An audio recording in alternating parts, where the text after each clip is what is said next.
Picture a high school cafeteria in Decatur, Georgia. 500 teenagers. Every single one of them on their phone. Scrolling. Not talking to each other. Not looking up. Just scrolling. And at the end of one table, a 16-year-old named Zeke Carter sits with a tray he is not eating, watching all of them.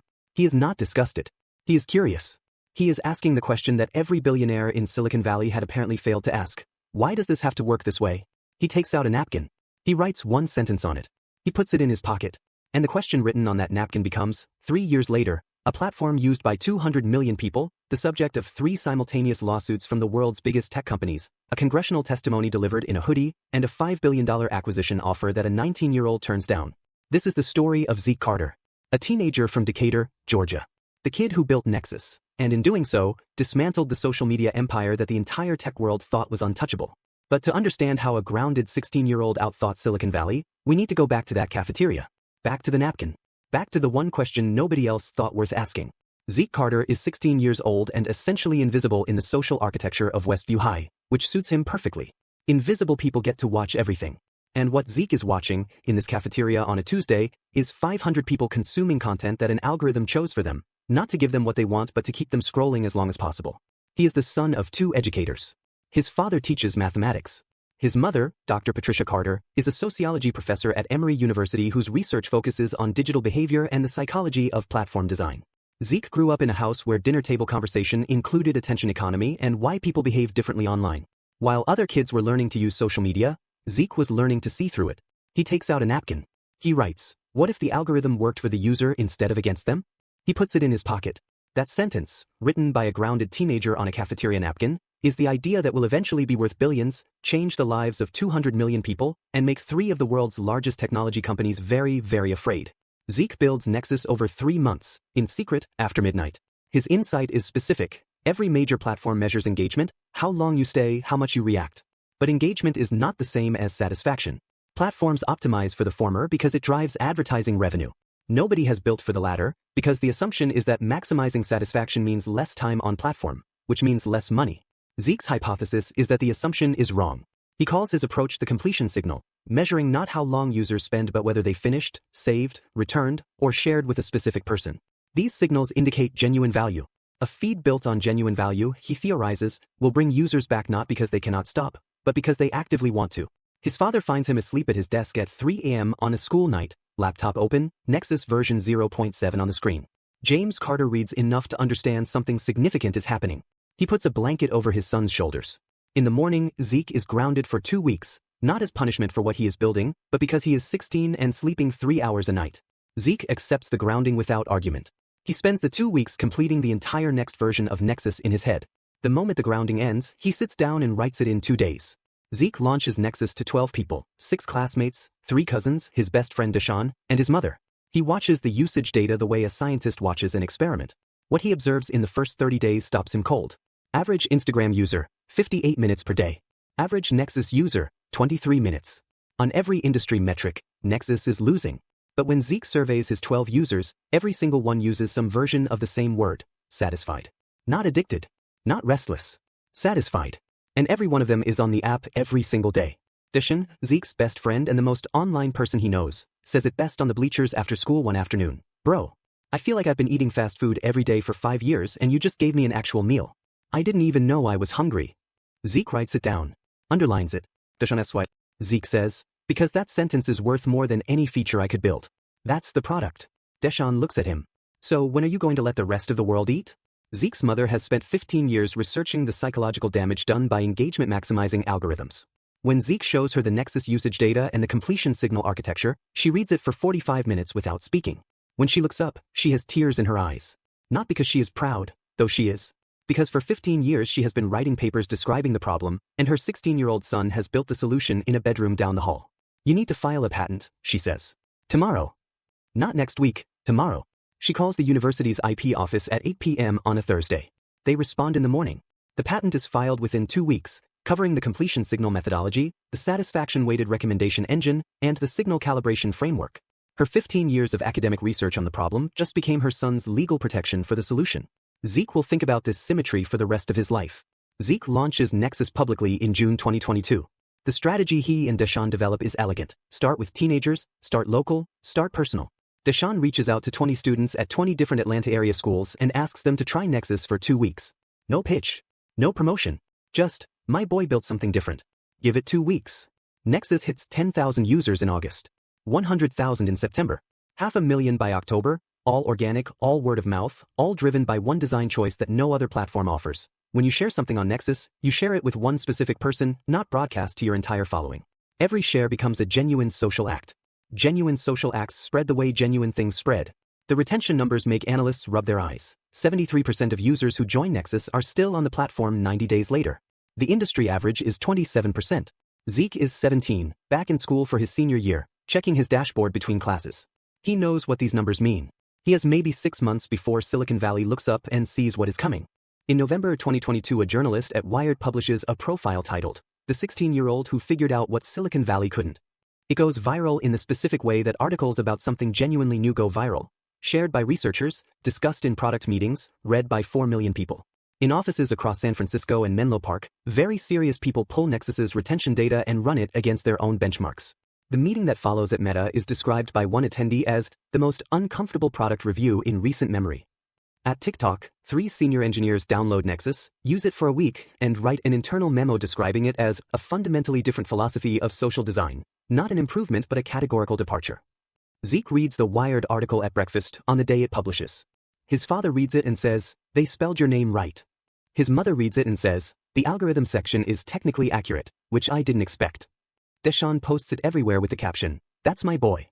And in San Francisco, Menlo Park, and Seattle, very powerful people read the same article and feel something they are not used to feeling. Concern. From this point, Zeke Carter is no longer invisible. He never will be again. By December 2022, Nexus has 2 million users and Zeke has received 47 unsolicited emails from venture capital firms. He has responded to none. He is 17 years old. His grandmother is visiting. He has a rule that grandmother visits are technology-free. The email he eventually responds to, in January, after the visit, is from Diana Osei at Elevation Capital. It does not mention money or valuation. It asks one question: what does Nexus look like in 10 years if everything goes right? Zeke reads it 3 times. He replies, "Can we talk?" Diana flies from San Francisco to Atlanta to meet Zeke in a coffee shop. At the end of a 3-hour meeting, she asks what he is most afraid of. Zeke thinks for a real beat. Then, "I'm afraid of winning the wrong way. Growing so fast that Nexus becomes what it was built to replace." Diana sets down her coffee. Looks at him. "That," she says, "is exactly the right answer. And it's why I'm going to write you a check." Elevation Capital leads a $25 million Series A. Nexus is valued at $400 million. Zeke Carter is 17 years old. With $25 million, Zeke does something that surprises Diana and every investor watching. He stays in Atlanta. He hires his first 20 employees from Atlanta's tech community. Deshaun Williams becomes head of community, a role Zeke invents specifically for him, because Deshaun's understanding of how real people use social media is worth more than any formal credential. The office is the top floor of a converted warehouse in Old Fourth Ward. High ceilings. Natural light. No ping pong tables. Zeke has a rule against ping pong tables, which he describes as the furniture of companies that want to seem fun instead of being good. The walls hold one thing: the original cafeteria napkin, photocopied and framed. Every new employee reads it on their first day. Zeke graduates from Westview High that June. He has been accepted to MIT, Stanford, Carnegie Mellon, and Georgia Tech. He defers all 4. He is 18 years old and running a company valued at $400 million. His father gives a toast at the graduation dinner. "I taught him mathematics because I wanted him to understand how the world works. I never expected him to go and change it. But I'm not surprised." He sits down. Patricia is crying. Deshaun is filming. Nexus crosses 10 million users in May 2023 with a growth curve that has not flattened once. Then Meta makes its first move, not a lawsuit, not an acquisition offer. Subtler. Meta announces Genuine Connect, a satisfaction-based recommendation algorithm that, according to the press release, will prioritize content users find genuinely meaningful over content that merely generates engagement. They copy the concept. They got the idea right and the math wrong. Zeke calls Diana. "They copied the concept," he says. "Badly," Diana says. "Their implementation is wrong. They don't understand why the completion signal works. They think it's a feature. You know it's a philosophy." Zeke is quiet. "Then, they'll figure it out eventually." Diana, "Then we need to be somewhere they can't reach by the time they do." They accelerate. Nexus builds faster. The window is closing and both of them know it. In September 2023, 3 lawsuits are filed against Nexus within 48 hours. Meta, ByteDance, and Snap Incorporated, 3 of the 5 largest social media companies in the world, each file separate intellectual property and unfair competition claims. Different allegations. Identical strategy, bury a startup in legal proceedings expensive and complex enough that it cannot keep growing while fighting on 3 fronts. Zeke is 18 years old when all 3 arrive on the same Tuesday morning. He is eating cereal at his parents' kitchen table. He has not yet moved out. He reads all 3 filing summaries before he finishes breakfast. He calls Diana. 3 at once, he says. That means they're scared, she says. It also means they coordinated, he says. Silence. Yes, Diana says. It does. Are you ready for this? Zeke puts his cereal bowl in the sink. They picked the wrong kid, he says. He means it completely. Zeke is invited to testify before the House Committee on Energy and Commerce regarding social media's effects on youth mental health. He is the youngest person ever to testify before this committee. He wears a hoodie, a deliberate decision that his lawyers, Diana, and his mother all push back on, and that he makes anyway, because the most powerful thing he can communicate in that room is that he is exactly who he appears to be. The testimony lasts 3 hours. For 90 minutes, various congresspeople ask questions that reveal they don't fully understand what Nexus is. Zeke answers each with patient, precise clarity. Then a congresswoman from California asks the question that changes the temperature of the room. Mr. Carter, is Nexus the solution to harmful social media, or just a better version of the same problem? Zeke pauses. He looks at her directly. The day Nexus optimizes for engagement over satisfaction is the day it becomes what I built it to replace. That's why I haven't sold it. The committee room is very quiet for a moment. Then it is not quiet. Meta's lawsuit goes to summary judgment first. The ruling, without credible technical foundation. Meta is ordered to pay Nexus's legal costs, $4.2 million. Within 3 weeks, ByteDance and Snap quietly withdraw their own suits. They issue no statement. They simply stop, because they have read the ruling and understand that proceeding produces the same outcome with the same public record. The 3-company coordinated assault on a teenager from Atlanta lasted 9 months, cost 3 of the world's most powerful companies significant money and reputational damage, and produced exactly one outcome. More people have heard of Nexus than ever before. Nexus crosses 50 million users in December 2023, mid-lawsuit. Downloads spike every time a legal development hits the news cycle. Users who join specifically because they heard about the lawsuits stay at the same 73% retention as every other user, because the retention is not about the story. It is about the product. The product works. The companies that filed the lawsuits managed to do the one thing guaranteed to accelerate Nexus. They made Zeke Carter a symbol. Nexus crosses 100 million users. The satisfaction survey numbers hold. 84% of Nexus users say the app makes them feel better about their day. On Instagram, 31%. On TikTok, 29%. On Facebook, 22%. Diana Osei reads these numbers and calls Zeke. I've been watching the data for 3 weeks, she says. I wanted you to see it yourself first. It scales, Zeke says. I know, she says. Now you know what to do next. A Series B closes at $1.1 billion valuation. Nexus is officially a unicorn. And then Apple arrives, privately, with a $5 billion acquisition offer, full operational independence for 3 years, and mission preservation language that is clearly designed by people who understand exactly what Zeke values. Zeke takes the offer home. He reads it at the kitchen table, the same table where he had breakfast the morning 3 lawsuits arrived. He calls his father into the kitchen, slides it across. James Carter reads it, looks up, says, what do you want to do? Not, take it. Not, think of the money. Just, what do you want to do? Zeke says, I want to know if the philosophy scales to 500 million users the way it scaled to 12. James nods. Then you have your answer. Zeke turns down the Apple offer. He writes the response himself, 4 paragraphs, no attorneys. The key passage. Nexus was built on a single hypothesis, that people deserve a platform that works for them, not against them. That hypothesis has not yet been fully tested. We have 100 million users. The question I cannot answer at $5 billion is whether the answer holds at 500 million. Whether the philosophy scales. I need to know the answer to that question. It is worth more to me than $5 billion. The letter leaks, nobody ever determines by whom, and is published by the Financial Times. 4 million reads in 24 hours. Deshaun, in an interview that gets 2 million views in 48 hours, is asked what he thinks about Zeke declining the acquisition. He thinks for a moment. Then, you remember what I told him on those bleachers at Westview? I said he gave me an actual meal when I've been eating fast food my whole life. And you're asking if I'm surprised he won't sell the restaurant to the fast food company? Come on. The interviewer laughs. Deshaun does not. He is completely serious. That's the whole story, he says. That's all you need to know. 6 months after Zeke turns down Apple, Nexus crosses 200 million users. The 73% retention rate does not drop. It rises to 74%, then 75%. The completion signal algorithm scales. Not just technically, philosophically. Genuine satisfaction, it turns out, is not a niche preference. It is a human universal. At 200 million users, Nexus is not a phenomenon. It is infrastructure. Zeke closes a $2 billion Series C. Nexus is valued at $12 billion. He is 19 years old and owns a company worth $12 billion that he started building while he was grounded. At the Series C closing dinner, Diana Osei makes a toast to the kid who asked the right question in the right cafeteria at the right time, and to every adult who told him the answer didn't matter. She pauses. They were wrong. You were right. Here's to being right. Zeke raises his glass. He is 19 years old. The napkin question has an answer now. It is yes. Zeke is invited to address the UN High-Level Forum on Digital Rights. 19 years old. Youngest person to address a UN forum in its history. He wears a suit, his own choice, no one asks. He speaks for 18 minutes without notes. Near the end, he says, every platform that exists was built by someone who asked, how do we keep people here as long as possible? I asked a different question. How do we make people glad they came? That is not a small difference. That is the entire difference.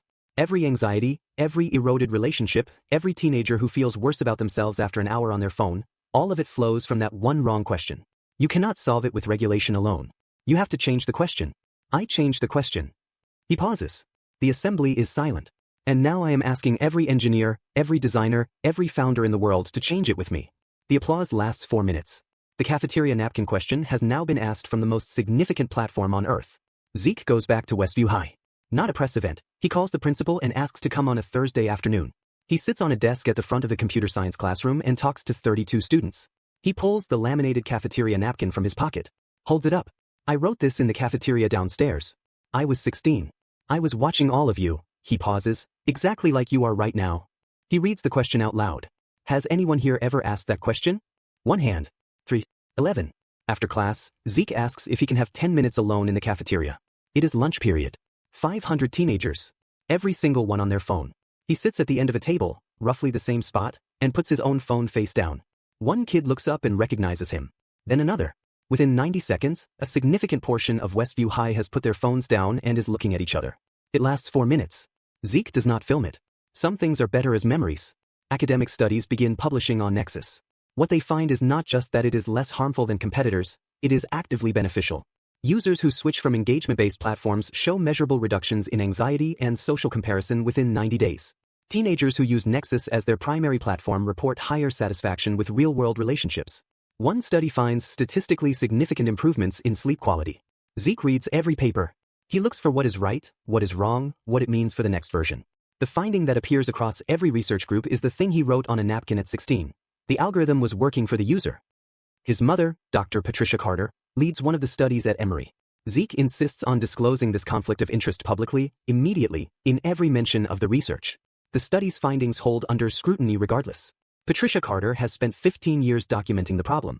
She spent the last 3 watching her son solve it. She does not write about that. But when colleagues ask her what it feels like, she says one sentence. It feels like the research was always heading here. Zeke Carter is 21 years old. He runs a company valued at $12 billion. Nexus has 200 million users with a retention rate the research community has spent 2 years studying.